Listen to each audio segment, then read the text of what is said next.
Halo halo semuanya. Oke, kembali lagi bersama saya ya di di buku Kasbon Update. Oke, pada update kali ini saya akan mengumumkan sebuah perubahan dari aplikasi buku Kasbon ya. Saat ini update terbarunya ada di versi 2.5.0 ya. Oke, update pertama di sini ada backup bar ya.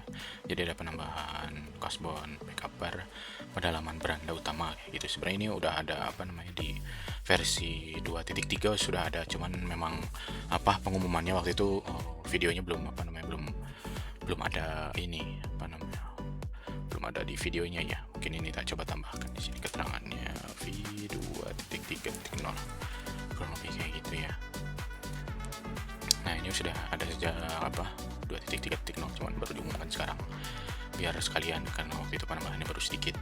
Terus di sini ada perbaikan tampilannya, perbaikan tampilan pada pada halaman beranda, detail kasbon dan laporan kayak gitu. Nah, terus yang terakhir ini ada koreksi pembayaran baru ya untuk pembaruannya. Coba breakdown satu-satu dari atas ya. Untuk yang backup bar ini terlihat di halaman home ini ada yang berwarna oranye kayak gitu, maupun di tampilan baru ada juga, tapi ini teman-teman bisa coba tutup ya, atau hide atau sembunyikan kalau misalkan memang tidak membutuhkannya kayak gitu. Sama halnya seperti pada ringkasan atau ataupun pada searching dan yang lainnya, ini bisa di hide ya kayak gitu. Tapi saya sarankan untuk mengaktifkannya ya, walaupun bisa disembunyikan, tapi saran saya ini munculkan saja buat pengingat buat teman-teman kalau misalkan kelupaan backup itu di hari-harinya itu. Karena di sini ada info kapan teman-teman terakhir melakukan backup kayak gitu. Jadi pas ketika diklik backup di sini akan dialihkan ke halaman backup data kayak gitu. Di sini ada informasi sama seperti sebelumnya ya, kapan terakhir melakukan backup kayak gitu. Ini cuma informasinya dipindah ke halaman utama agar mempermudah teman-teman mengetahui kapan terakhir backupnya kayak gitu. Dan bagian sini ketika teman-teman melakukan backup, Oke, dan udah terupdate ya, di backup tanggal 5 Juni kayak gitu. Di bagian home dia akan berubah menjadi hijau. Ini artinya data sudah terbackup ya. Jadi ketika aplikasi terhapus, teman-teman masih punya data backupnya, jadi tidak khawatir. Dan ini akan kembali berwarna oranye seperti tadi di hari esoknya ketika teman-teman belum melakukan backup kayak gitu sih. Jadi hanya untuk pengingat aja. Lalu di bagian perbaikan tampilan ya, di sini ada perbaikan tampilan yang mulanya ini teman-teman harus sembunyikan atau tampilkan gitu ya, agar memperluas tampilan aplikasinya. Sekarang sudah menambahkan fitur semacam otomatis sembunyikan ketika teman-teman scroll ya. Jadi teman-teman scroll, ininya hilang bagian ringkasan dan menyisakan bagian pencarian saja di sini kayak gitu. Takutnya teman-teman membutuhkan untuk mencari data ketika di halaman ini kayak gitu. Dan ketika scroll ke atas dia muncul lagi. Begitupun di tampilan lama ya, ini kurang lebih sama. Di tampilan lama juga ketika scroll dia hilang ringkasan dan ringkasan bagian bawah dan bagian terbackupnya ini hilang. Ketika scroll ke atas mentok dia muncul lagi kayak gitu. Jadi sebenarnya untuk di update ini teman-teman gak perlu hide ataupun ini, tapi kalaupun menginginkan untuk di hide atau ditampilkan itu silahkan saja kayak gitu, terbuka opsi untuk keduanya kayak gitu. Lalu di sini ada pembaruan di bagian beranda ya, beranda detail kasbon dan laporan ini juga sama ya, kurang lebih update-nya terkait tampilan itu. Jadi ketika di scroll ini hilang, ketika di scroll ketika di scroll sama seperti di halaman home ya, ini dia otomatis hilang kayak gitu. Dan gitu pun di bagian laporan ya, biar cepat.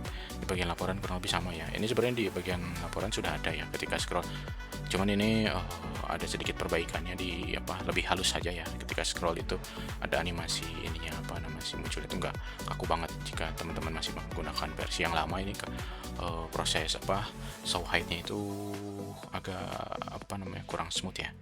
Nah, di bagian sini perbaikannya itu jauh lebih smooth lah ya kayak gitu. Begitupun ini di tab-tab yang lain, ketika ada scrollnya dia bakal hilang juga nih bagian atasnya kayak gitu. Terus ini ya, ada sedikit penambahan fitur baru ya untuk untuk di di bagian pembayaran. Jadi ketika teman-teman melakukan pembayaran gitu ya, salah klik. Ketika teman-teman melakukan pembayaran di sini, misalkan ini biar kosong disembunyikan saja. Di sini ketika teman-teman melakukan pembayaran misalkan ya, di bagian sini lah. Terus bayar cicil ini 3.000 ya. Terus coba inputkan 333, terus melakukan bayar lagi misalkan 1.500 ya. Oke. Nah di sini di riwayat ini kan ada dua pembayaran itu kan. Terus teman-teman merasa agak ada yang salah gitu dari yang diinputkan ini.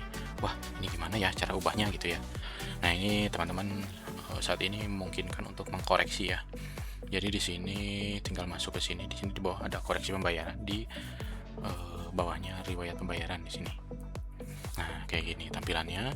Terus teman-teman coba ini pilih salah satu apa yang mau dikoreksi. Nah, tapi sebelum itu di sini ada ada sedikit tampilan yang berbeda ya. Kurang lebih tampilannya mirip ya secara keseluruhan dengan riwayat bayar. Cuman bedanya di sini itu ada keterangan belum dikoreksi atau belum pernah dikoreksi artinya ya. Ini belum pernah dikoreksi sama sekali. Jadi ketika teman-teman ingin mengoreksi misalkan yang 1.500 ini atau yang 333 ini ingin dikoreksi, pilih salah satu, akan muncul formulir ininya ya, formulir bayarnya. Dan ini bisa diganti juga tanggalnya, dikoreksi tanggal kapan. Misalkan ini dikoreksi jadi 1.000 misalkan, lupa nih teman-teman, kayak gitu tinggal disimpan. Nah ini pembayaran sudah dikoreksi, dan ketika lihat di riwayat pembayaran di sini ada di riwayat pembayaran ada keterangan ya dikoreksi 1 kali. Jadi ini artinya teman-teman sudah melakukan koreksi. Nah ketika teman-teman salah input lagi nih kayak gitu. Nah ini bisa juga dikoreksi lagi, misalkan dari 1.000 jadi berapa nih, jadi 2.000 misalkan ya, kayak gitu. Pas ketika teman-teman lihat di riwayat sini, ini ada keterangannya dikoreksi 2 kali. Itu buat memberitahu bahwa ini diedit kayak gitu. Takutnya teman-teman lupa kayak gitu, apakah ini yang diinputkan pada awal atau udah pernah dikoreksi kayak gitu. Kurang lebih itu ya untuk yang koreksi pembayaran. Nah overall sih semuanya udah udah berjalan dengan baik ya. Jadi kalau misalkan ada ada masukan atau catatan yang kurang atau menemukan error atau boleh ya diinfokan, bisa lewat email. Di sini ada komunitas dan bantuan, bisa laporkan lewat email ataupun lewat kalau WhatsApp channel ini hanya menerima update ya, nggak bisa memberikan feedback. Tapi untuk feedback ini bisa lewat email, terus WhatsApp group, atau mungkin dari YouTube channel, mungkin dari komen-komen bisa juga ya untuk dilaporkan. Tapi agar lebih masuk dan bisa lebih langsung keterima oleh oleh kami gitu, jadi bisa lewat email atau lewat grup kalau emang mau kayak gitu. Mungkin cukup sekian ya untuk update buku Kasbon 2.5.0 ini ya. Semoga update ini bermanfaat ya. Mungkin cukup sekian dulu ya untuk video update ini. Semoga membantu ya. Oke, see you.